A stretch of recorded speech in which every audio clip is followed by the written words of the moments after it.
Okay, guys, so I'm trying to get things done this morning. I just started some laundry and I've got my calendar to organize, but Kevin Leandro keeps on talking on here. So I think this is probably the last video for a little bit. So you do have to defend yourselves, ladies. You do have to defend yourself against the lies of the enemy, the people who want to bring you down and find some kind of flaw. So Leandra's saying, okay, you were trespassed by the church. Not that I knew of, nobody told me. And in fact, they have a program during the week which is pretty good called Freedom That Lasts. I suggest it for my husband, anyone who has an addiction, like my husband.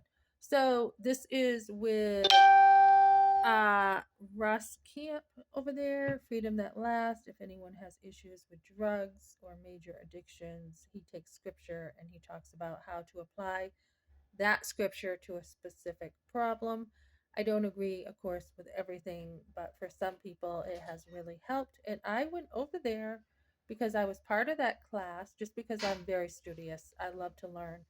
And I enjoyed the fellowship over there with a friend and with Russ and others. Russ and I had a disagreement about something, but that doesn't mean that I didn't appreciate some stuff. So, no, I was over there after this whole conversation and I wasn't trespassed at all. In fact, I had people who helped me with a hotel when I was in New Hampshire.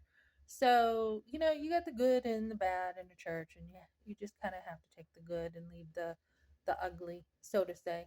So, I am somebody too who is very studious, and when I learn, I get very, very into learning. I mean, I have to, like, I get obsessive with learning. I can watch something two or three times to make sure I really get all the information, and then I usually apply it to my life. So, like, I have my books here that I usually pull in principles that I love, and stuff I don't like, I don't, write that down or anything. Um, just like with homeschooling, you take the good and you leave the rest, right? You don't need the whole book.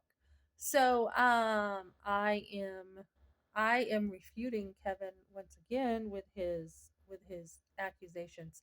So I was not trespassed that I knew of. In fact, we worked everything out. So that's why I was there too, and everything was worked out. And then I stayed with a friend. Another message. I stayed with a friend for a little bit, somebody else who was very good to me.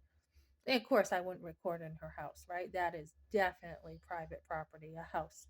But churches, no. It all depends what kind of church you're talking about, too, whether it's considered private property. So, and usually, like Catholic churches, I believe they have a trust where it's owned by, in that way with a trust.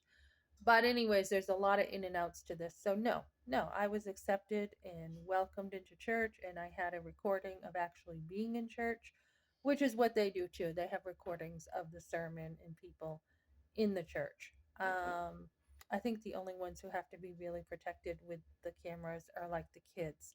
You have to have consent, I believe, with the kids, but yet it's privacy is not expected when you're in a public place such as a church. So that's what I got for now. And guys, ladies, you do have to defend yourself against people who want to try to find some kind of fault, some kind of fault.